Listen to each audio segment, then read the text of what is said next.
चलो देखो, ये दो सवाल है समांतर श्रेणी का, यही था और कोई प्रॉब्लम है ना? चलो यहाँ देखो, ये समांतर श्रेणी यानी कि हम लोग अभी तक एपी चल रहे हैं, अर्थमेटिक प्रोग्रेशन, अर्थमेटिक का प्रोग्रेशन कर रहे हैं, ठीक है। तो ये ऑप्शन से बनाना सबसे इजी है, ऑप्शन रहेगा ना, ठीक है। चलो, यदि एक पद ये है, एक पद ये है, एक पद ये है, किसी समांतर श्रेणी के तीन क्रमागत पद है, क्रमागत मतलब बराबर चल रहा हो, अगर ये एक होगा तो दूसरा दो होगा, तीसरा तीन होगा, यही कह रहा है। क्रमागत पद समझ आया है, एक होगा, दो होगा, तीन होगा, चाहे वो कुछ भी नंबर हो, समझ आ गया। क्रमागत आना चाहिए यानी कि लगातार आना चाहिए। तो बताओ एक्स का मान क्या होगा, यही बोल रहा है, एक्स का मान पूछ रहा है, हमारे पास एक्स का मान है ना, तो यहाँ रख दो 19 नंबर का। ए में क्या है 2x + 1, एक ये पद होगा, एक है 3x + 2, एक ये पद होगा, एक है 6x + 1, यही ना है? अरे यही ना है, हाँ। चलो क्रमागत पद तो यहाँ रख दो, यहाँ 3 रख दे x की जगह, 3 दूनी 6, 6 और 1 7, अगला 3 तिया 9, 9 और 2 यहाँ ध्यान है, 9 और 2 11, फिर यहाँ 3 रख दो, 6 तिया 18, 18 और 1 19। अब अंतर देखो, 11 में 7 गया 4, और इसमें से ये गया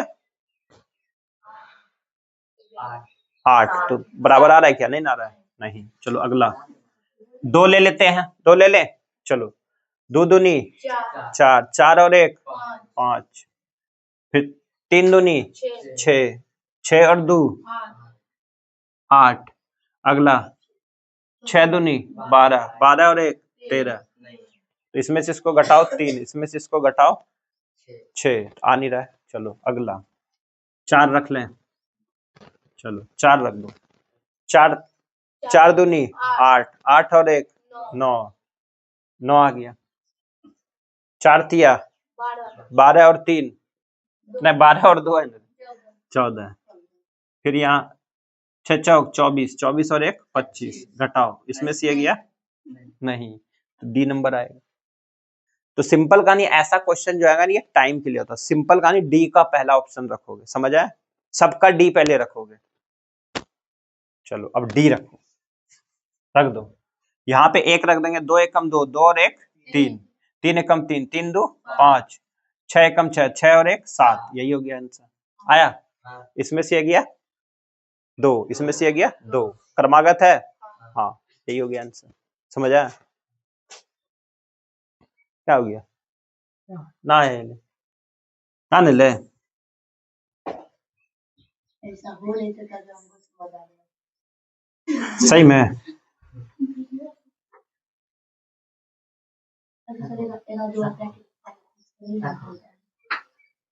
नहीं समझ आया? नहीं आएगा तो क्रमागत है तो बराबर कर दो, कर दें। आ रहा है क्या? ये 2x इधर आकर के माइनस हो जाएगा 3x, ये 2 है इधर आके माइनस हो जाएगा, तो ये कितना आ गया -1, और यहाँ पे -1, 1 से 1 1 ही हो जाएगा, हो जाएगा। चलो मिटा दें। चलो अगला देखो क्या सवाल है।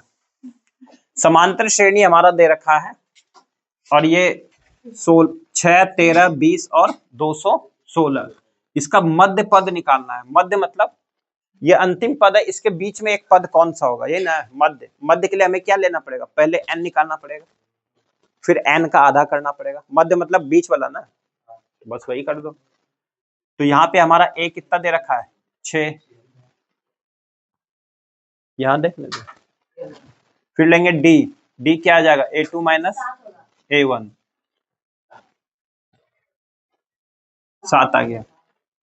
चलो उसके बाद हमारा क्या अंतिम पद, अंतिम पद है तो अंतिम पद का सूत्र लगा दें, an बराबर a + n - 1 × d।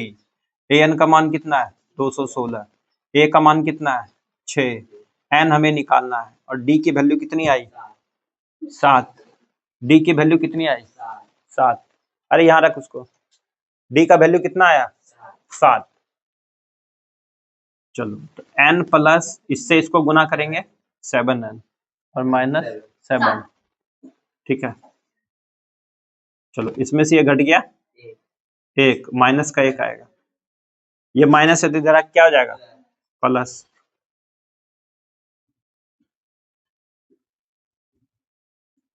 ठीक है। अब 7 ये गुना हो रहा है, क्या आ जाएगा भाग। 7 एकम 7, 7 तिया 21, 7 एकम 7। तो n का वैल्यू कितना आ गया 31। 31 टोटल पद है, यानी कि यहां तक। हमको बोलता मध्य, मध्य मतलब बीच में, मध्य मतलब क्या बीच में ना।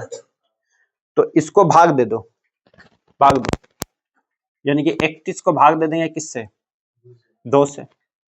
इसका आधा कितना आ गया 2 एकम 2, फिर 2 पंचे 10, 2 पंचे 10, 15.5। यानी कि वो क्या था अभाज्य संख्या है, नहीं अभाज्य संख्या बोलते हैं, विषम संख्या है, विषम संख्या है ना। विषम संख्या आ गया तो उसमें एक जोड़ लेंगे, क्या कर लेंगे जोड़ देंगे, ठीक है।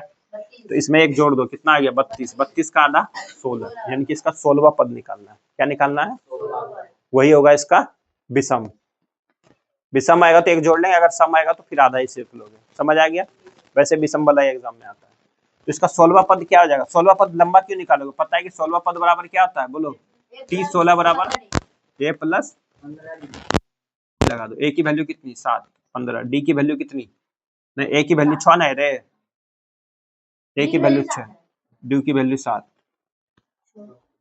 15 सती 75 से, यही ना है 15 सती 75 से, यानी कि कितना आ जाएगा 111। समझ आया है।